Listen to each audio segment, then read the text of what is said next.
Chicken নিয়ে নিয়েছি, এখানে লেবু নিয়ে নিয়েছি, গন্ধরাজ লেবুর পাতা নিয়ে নিয়েছি।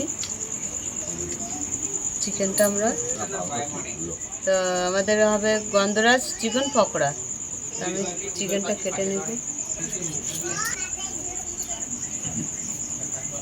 এই চিকেনগুলো আমি এইভাবে কেটে নেব।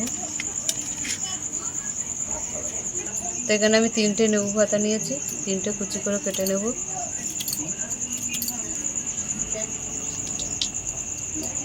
লেবুর খোসাটা ঘষে নিয়েছি, সবুজ অংশটা দেব।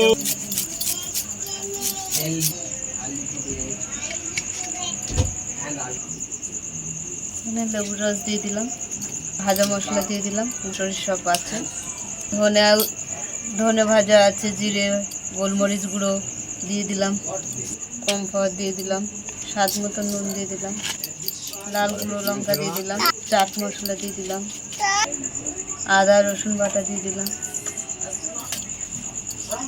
ডিম দিয়ে দিলাম, মিশিয়ে নেব। ময়দা আছে, ময়দা 10 মিনিট রেখে দেবো।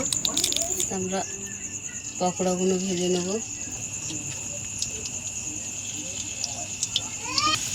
গন্ধরাজ পকোড়াগুলো হয়ে গেছে, চিকেন পকোড়া তুলে নিলাম।